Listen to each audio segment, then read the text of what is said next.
Hi and welcome to the first ever audio edition of Connecting is Not Enough, the 3-weekly networking tips e-zine from me, Andy Lopata. In this edition, I'll be sharing with you some ideas on beating cold callers, a couple of top networking tips from me. I'll be playing back an interview with me after a recent appearance at the Pitch event in Liverpool. I'll be inviting you to come and see me speak in London, and also I interview Matt Crabtree, formerly a very successful banker and now a very successful business consultant. And I'll be asking Matt just how come curiosity has helped him build a $2 million turnover business. There'll be some music from Zoey Jones, and I'll also share a recent blog. Occasionally I like to share with you a story that's really caught my attention from the wider world beyond networking and speaking. This week it's the story of Richard Herman. Richards may not be a name you recognise easily, but he could well be a hero to many of us who are constantly harassed by cold callers, trying to sell us compensation for accidents we've never had, or claim money back on insurance we were never missold. Despite being registered not to receive cold calls with the telephone preference service, I get pestered regularly by these calls. We all have our own way of dealing with them, with a sweet smile at all times of course, but Richard's approach certainly appeals.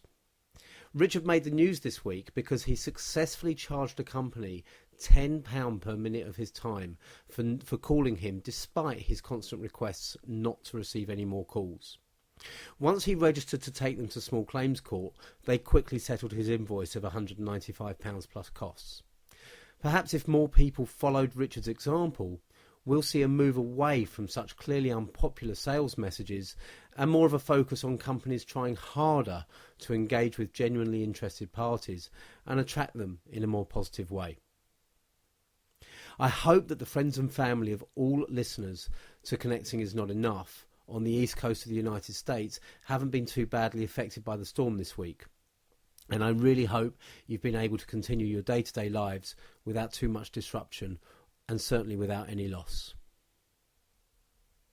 When I ran networking groups, I was amazed at the amount of people who came along to an event simply because they were invited, and who joined because they liked the buzz.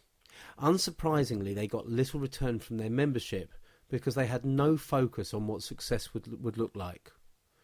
Before you join a networking group and before you go to an event, know what you want to achieve from your networking. Have a clear idea of what you need to do to reach your objectives. It's very tempting to try to prove ourselves by overcoming challenges without letting people see that we're not sure of the answer. Now that's often counterproductive and it stunts personal development. Try not to do everything on your own. Be aware of your limitations and build a team around you who can provide support where needed. Be willing to learn from other people's experience and benefit from different approaches and different perspectives. After speaking at the regional finals of the Pitch in Liverpool recently, I was asked a few questions on networking and referral strategy for the Business Zone website. I was first asked, what are my tips for leveraging the power of your network? Well, if anyone wants to really make the most of the network that they've built, the three things they've got to focus on are, number one, know how your network can help you. There's no point building a network and building all the relationships and expecting something back and not actually being aware yourself what you're looking for and then being able to communicate that to the right person at the right time. Second tip is to give back to the network. Don't just expect them to give to you, but maybe start by looking to see how you can help them. You're part of their network as well, and if you can help them to leverage their network, including you, by seeing how you can support them, what advice you can give, what introductions you can make, what referrals you could pass. So the first thing is to understand what you're looking for. The second is to understand what they're looking for. And the third, I think, is it's really important to keep track. And I think it's something we fall down on quite a lot. So keeping track of what people have promised and what you've promised to do, following up, making sure that you do what you promised, but also if people slip, and they've promised something that could be very valuable to your business, don't be shy about raising it with them. Don't be aggressive about raising it with them, but just say, did you have a chance to talk to, or have you had any more thoughts about that, just to prompt them. So follow up and know what's working and what's not, so you can adapt your approach. The next question I was asked was, what is a strong business referral and how do you get one? A strong referral is one where someone is expecting your call. They know why you're calling, they know why it's relevant to them, and they want to talk to you. You know, people often mistake referrals for recommendation, where someone tells someone else about you, but you have to sit and wait for the phone to ring. If it rings, that's great, but if it doesn't, there's no value to your business. They'll mistake referrals for just getting a name and a number, so a lead, or just even some information, so I'd call that a tip. A referral is very, very clearly where someone is ready to talk to you, they know why, and they're interested, and they're waiting to hear from you. I was then asked, is it worth trying to get LinkedIn recommendations? I think there's a confusion in terminology, because a recommendation on LinkedIn is where it's really what I would call a testimonial or an endorsement rather than a recommendation. For me, a recommendation is someone goes and recommends you specifically to someone else who might need your services. A testimonial is where they recommend or endorse you through a letter or on a website or on a network like LinkedIn. There is always value in having such testimonials. Only though if they add value.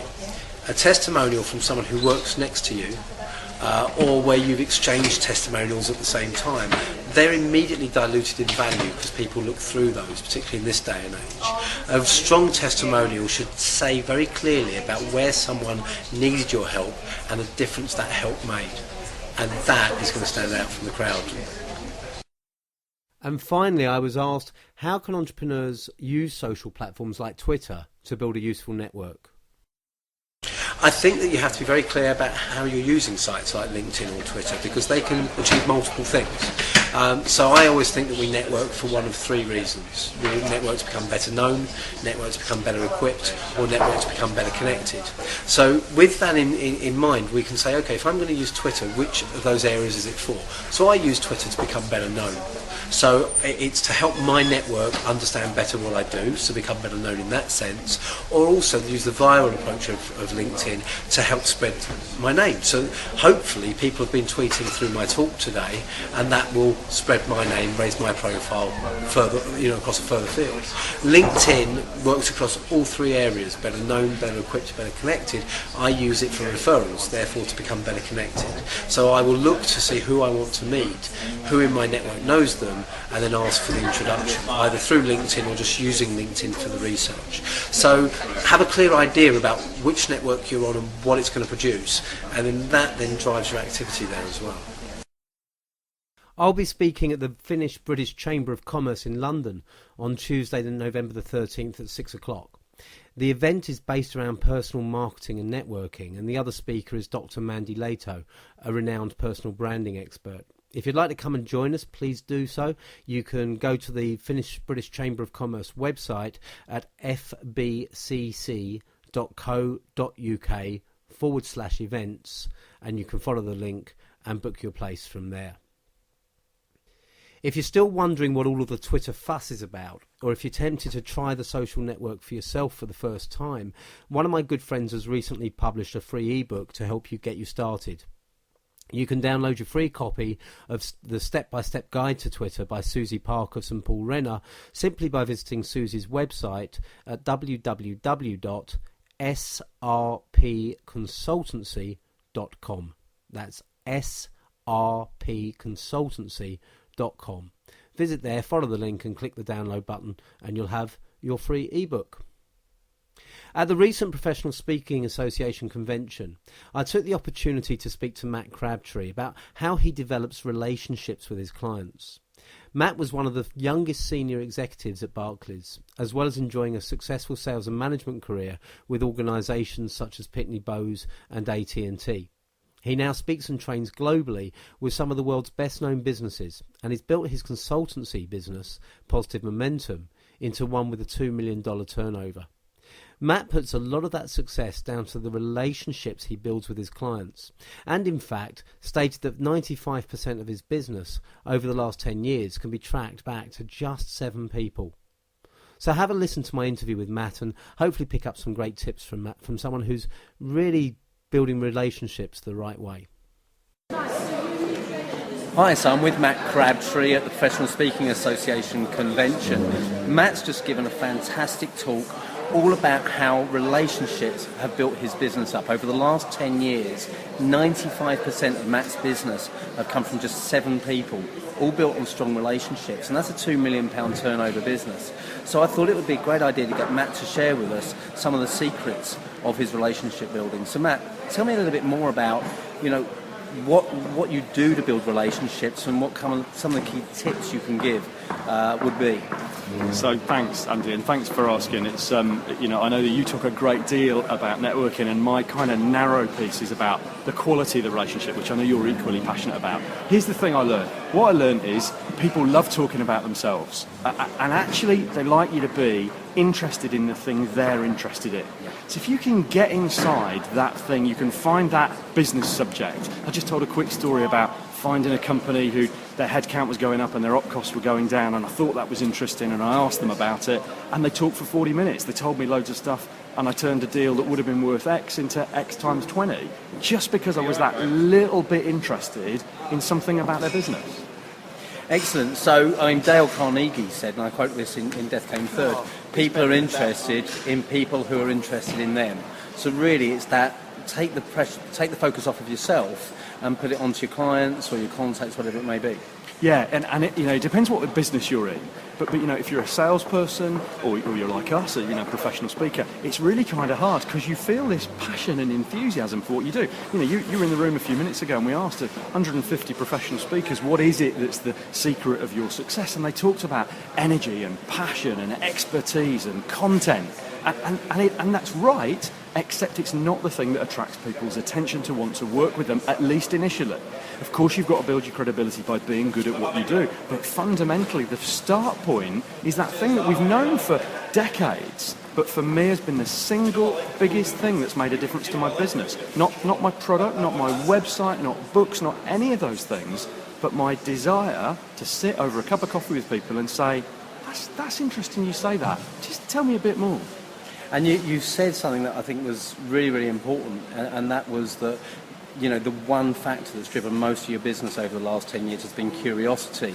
But more importantly, as you get to know people over a long time, that curiosity can dwindle, and that's a big enemy, when it comes to your client relationships. Yeah, you'll know, I just kind of compared it to your private relationships, and that kind of relationship that you're in for some time and you get a bit lazy. And we're the same with customers. An awful lot of the customers I've got, I've had for 5, 6, 7 years, and I've had it because I keep my curiosity at a really high level. Sometimes, I'll be completely honest, it's a lot of work to do that because I feel like I know them pretty well. But the truth with your clients as much as mine is things are changing at the moment, almost every day, but certainly, with the frequency with which we interact with them, it's changing all the time.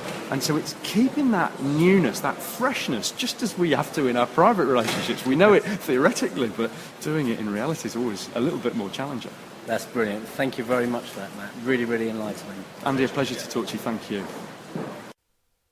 On a recent flight from Hanoi to Hong Kong, I found myself sitting next to a young singer by the name of Zoey Jones.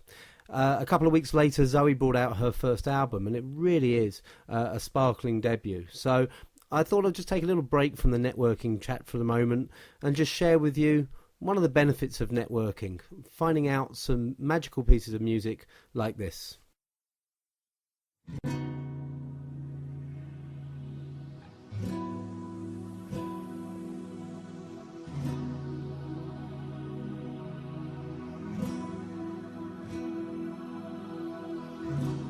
Emptiness will try to find us.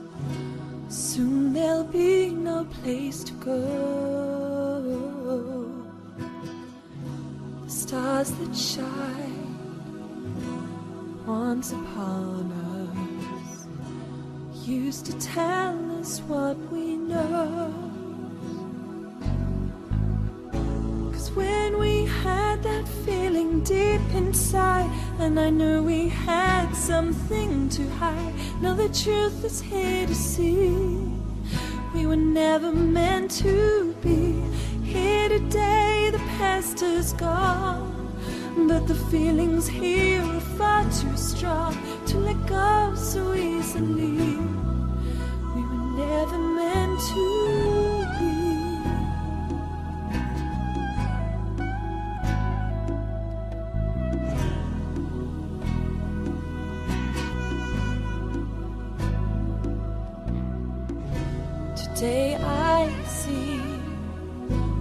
was around us, and I'm trying to let go from all the joy I thought filled us. Now the truth is here to show. 'Cause when we had that feeling deep inside, and I know we had something to hide, now the truth is there to see. We were never meant to be here today, the past has gone, but the feeling here is far too strong to let go so easily. We were never meant to.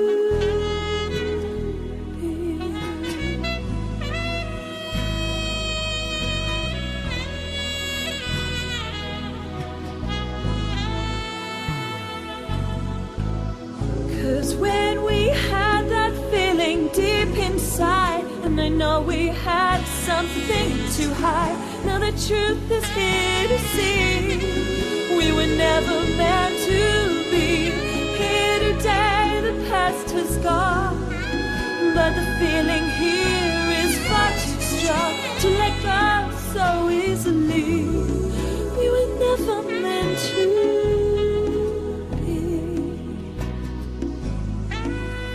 Never meant to be.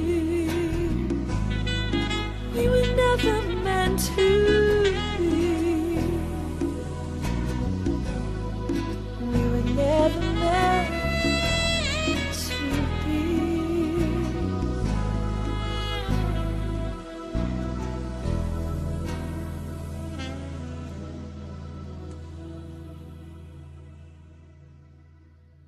That was Zoey Jones with Sorrow. Wonderful sound. If you like Zoey's music, do check out her album, which is fantastic. It's called Don't Think, and it's available on iTunes. And you can also check out her website at zoeyjones.com. To finish off this inaugural audio edition of Connecting Is Not Enough, I'd like to share with you a blog that I wrote recently. The blog is titled Why You Can Give and Give and Never Get Anything Back, and it was based on something that happened very recently in one of my workshops with someone who is trying so hard with her networks but just struggling to get a return. At a recent workshop, one of the participants complained that she'd been giving referrals and developing her network for a number of years but had never received anything in return. It's all fine, she said, of the principles I was outlining, but it doesn't work in practice. Now, I like a challenge, and I certainly don't want to see anyone frustrated by developing a network but feeling that they were getting nothing back in return for the hard work and effort being put in. So I asked a few questions to try and understand her situation better. It quickly became clear that she'd certainly been doing a lot of the right things, such as keeping in touch with people, finding out what their issues are, and making valuable connections for them. But she hadn't been asking for help in return. In The 7 Habits of Highly Effective People, Stephen Covey talked about the concept of the emotional bank account. If I make deposits into an emotional bank account with you through courtesy, kindness, honesty, and keeping my commitments to you, I build up a reserve, said Covey. Your trust towards me becomes higher, and I can call upon that trust many times if I need to. Now, Covey was focusing on interpersonal relationships in our day-to-day lives when he wrote about the concept of emotional bank accounts. But many networking experts have referred to it in terms of the need to make deposits into a networking or business relationship before looking to withdraw. In other words, give before you ask for something from the relationship. I think that this concept has a very clear relevance to networking, hence its common use. Perhaps we can look upon our relationships as social bank accounts. Most often the focus is on the need to deposit before looking to withdraw, but there is another side to the equation. In the case of the participant on my workshop, she has no problem depositing. In fact, it was clear that she's probably built a big balance in her metaphorical social bank account with her network. The problem was she never asked to withdraw anything. We can't simply give and support and then expect people to do the same for us in return. If you continually pay into your bank account but never cash a cheque or go to the cash point, you'll simply make the bank wealthier. If you don't ask, you don't get. And with a social bank account, you need to ask when the time is right. Towards the end of my session, I was setting an exercise for the group. A key part of the exercise was to identify 5 people they most wanted to meet and then build a picture of their network to see where the mutual connections may lie. At this point, this particular member of the group sat there looking blank. "I don't know who I want to meet," she told me. And therein lay her problem. If she doesn't know who she most wants to meet, how can anyone else know? And if they don't know, how can they possibly help her? With all the will in the world, with all of the desire to reciprocate they probably have, they can't give anything to her. It's not enough just to give and expect something back in return. You have to first know what you want, and then you need to clearly communicate it to the people in your network if you want to enjoy the dividends from your networking. Thank you very much for joining me. I hope that you've enjoyed this. Please feel free to share it with your network too, and hopefully I'll see you again in 3 weeks.